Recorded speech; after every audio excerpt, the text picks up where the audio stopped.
Acheter chez les producteurs vous revient moins cher qu'au supermarché. Alors ça peut paraître une provoque pour certains d'entre vous, mais si vous avez le courage de rester jusqu'au bout de cette vidéo, vous allez voir que c'est une réalité.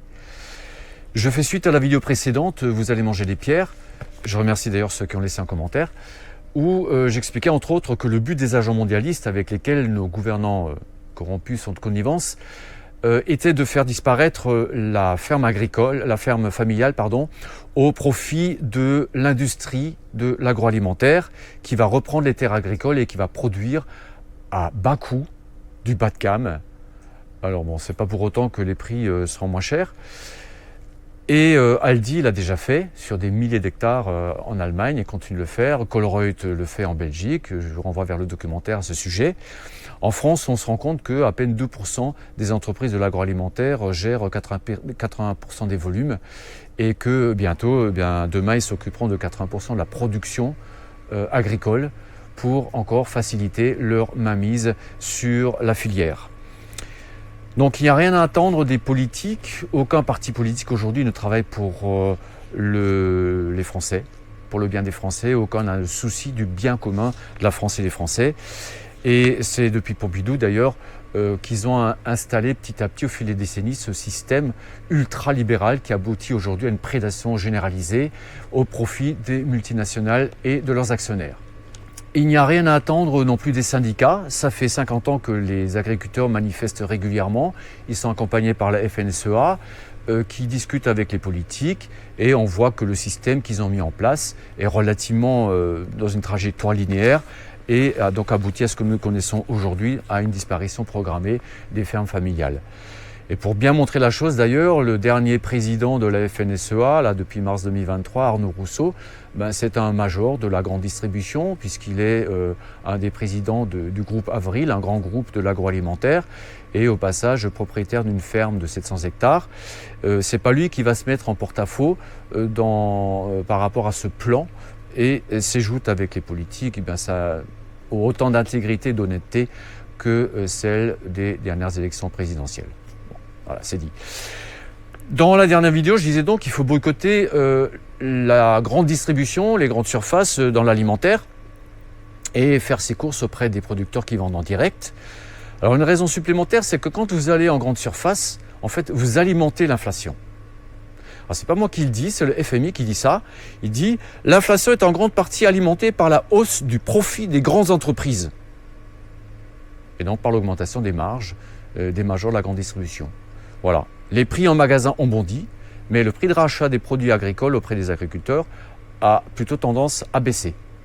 On nous pousse à la baisse. Pour notre part, en tant que maraîcher, on travaillait avec un groupe des magasins bio, assez connus, et ils nous ont demandé de baisser le prix de nos légumes. Alors que l'énergie a augmenté, alors que les charges ont augmenté, ils nous ont demandé de baisser. Évidemment, on les a envoyés bouler. Et donc il faut boycotter les grandes surfaces et c'est une solution réaliste, c'est une solution concrète, c'est une solution qui est à la portée de beaucoup. Et aujourd'hui, il faut construire un autre monde. Et ça sert plus à rien d'essayer de réformer ce système. Il est au bout du rouleau, il est en fin de course, il est corrompu. Donc il faut en créer un autre. Et donc il faut déjà commencer à établir des réseaux d'échange si on veut créer un nouveau monde. Et il faut surtout éviter les conflits horizontaux. Quand je lis les commentaires de certains qui sont vraiment très acerbes et assez presque violents à mon égard, et je ne suis pas votre ennemi les gars, l'ennemi c'est celui qui est là-haut et qui veut nous diviser. C'est celui qui règne en divisant ceux qui sont en bas. C'est lui l'ennemi, c'est pas moi. Alors 2 points sont revenus fréquemment dans les commentaires, c'est que d'une part, certaines personnes disent « je suis en ville, il n'y a pas de magasin producteur près de chez moi, je n'ai pas accès à des produits producteurs ». Alors en ville, il y a quand même un peu partout, enfin dans toutes les villes, il y a un marché. Et dans les marchés, vous trouvez des petits producteurs. De fait, les marchés ont été envahis par les revendeurs dans les dernières années, donc des gens qui vont acheter leurs légumes, leurs fruits et autres au marché de gros régional et pour vous les présenter au marché. Et au final, leurs stands sont souvent très beaux. Tout est calibré, lissé, frotté, ciré. Le petit producteur, lui, il vous présente les légumes tels que la nature nous les donne. Alors, c'est pas calibré, c'est pas hyper joli, mais un légume, on ne demande pas d'être hyper joli, on demande d'être hyper bon. Voilà. Et là, dans ce match-là, nous, les producteurs, on est gagnants. Il faut quand même comparer ce qui est comparable. Vous ne pouvez pas comparer un légume qui a poussé dans un sol quasi mort. Il faut savoir qu'aujourd'hui, le taux de matière organique, de matière vivante dans les sols français, la moyenne nationale est de 1,5%. En dessous d'1%, c'est le désert. Donc pour que ces légumes y poussent, eh bien, il faut fertiliser. C'est engrais, engrais, engrais. Ça finit par pousser, vous avez des légumes, mais ça n'a pas de goût, ça n'a pas de contenu nutritif et ça ne se garde pas.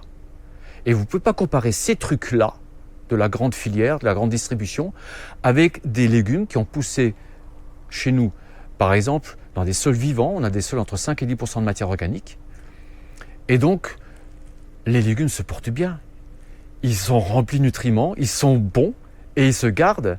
Et c'est la raison pour laquelle on a pu se faire une clientèle ici. Donc vous ne pouvez pas comparer ce qui n'est pas comparable. Je ne peux pas comparer une vieille Clio pourrie avec une BMW série 7. Ce n'est pas possible.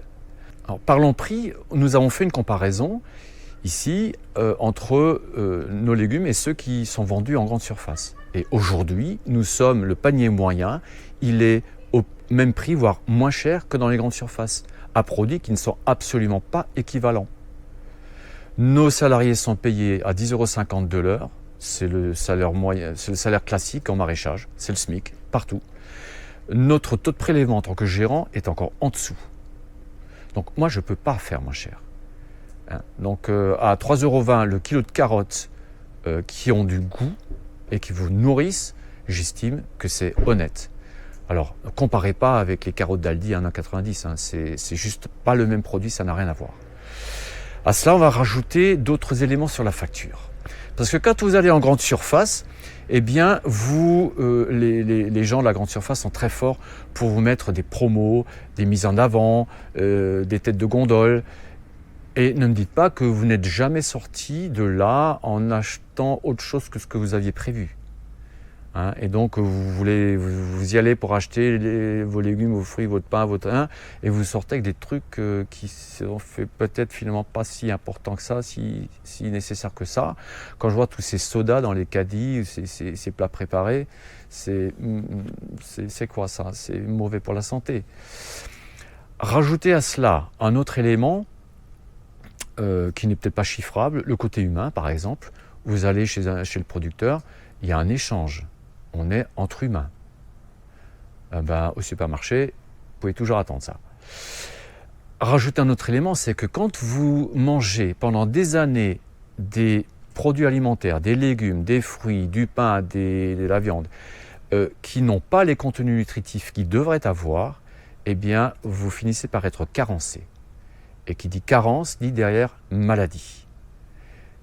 Et donc, la note du médecin, il faut la rajouter sur la facture. Même si c'est la sécurité sociale qui paye, non, vous rajoutez ça sur la facture. Parce que derrière, vous avez, une fois que vous avez la maladie, vous avez une baisse de la qualité de vie. Ça aussi, ça se rajoute sur la facture. C'est pas quantifiable, mais c'est une réalité qui est vraiment impactante pour nos vies. Et il faut en tenir compte. Et donc acheter l'alimentaire chez les producteurs, c'est pas seulement changer de magasin parce que j'ai un meilleur prix. Non, c'est un autre mode de vie, c'est une autre conception de la vie. Acheter chez le producteur, ça a des conséquences sur notre manière, non seulement d'acheter, mais une manière de cuisiner, une manière de vivre, sur le style de vie, sur la santé. C'est tout cela. La vie moderne a profondément changé nos comportements. Une partie importante de la population aujourd'hui ne cuisine plus. Certains ne savent plus cuisiner, d'autres n'ont pas le temps. Alors, je ne culpabilise pas, chacun sa vie, mais c'est vrai qu'on rentre tard du boulot, on n'a plus trop le temps, on n'a pas le temps de faire les courses. Des parents qui n'ont pas transmis ça à leurs enfants. Aujourd'hui, des jeunes, vous leur mettez 1 kilo de poireaux sur la table, ils ne savent pas quoi en faire. Donc c'est vrai que les plats préparés, c'est la facilité. Merci Picard, merci Thirier, merci Supermarché. Mais à la fin, la facture se paye. Elle se paye en monnaie sonnante et trébuchante et se paye en santé. Donc aller chez le producteur, c'est se poser ces questions-là, quoi. Est-ce que je tiens à ma santé? On se rend compte que c'est à partir de la quarantaine que ça devient un sujet sensible. D'ailleurs, l'essentiel de la clientèle chez les producteurs, c'est des gens au-delà de 40 ans. Les jeunes s'en moquent, tout passe, ils s'en fichent. Ils ne devraient pas, parce que quand je vois aujourd'hui l'obésité qui se généralise, ces jeunes filles mignonnes qui pourraient être mignonnes et qui sont malheureusement en surpoids, ça fait juste mal au cœur, quoi. On voit les dégâts de la malbouffe. Et on se dit, elles sont en train de couver un cancer qui va éclater dans 15-20 ans. Et donc, si j'essaye de revenir à une cuisine plus saine, si j'essaye de rééduquer le palais, l'alimentation moderne, elle est hyper sucrée. Et donc, ils ont bien compris comment ça fonctionne. Le sucre est un aliment plaisir. Et donc, il y a du sucre dedans. Ah, c'est bon. Il n'y a pas de sucre. Ouais, c'est pas terrible. Et nous le voit quand on fait déguster nos jus de légumes crus, légumes et fruits. Les jus qui sont plus sucrés, ils sont super bons. Et dès qu'il y a un jus qui est moins sucré, un jus vert, ouais, c'est pas bon. Et donc, en fait, on ne sait plus distinguer les saveurs. À part sucre et pas sucre, les saveurs des choses finissent par ne plus être perçues. Et on peut résumer ce chapitre-là en disant, cette phrase qui circule sur les réseaux, il y a 50 ans, 80% des produits alimentaires des grandes surfaces n'existaient pas, mais 80% des maladies non plus. Donc acheter chez les producteurs s'inscrit dans un contexte global.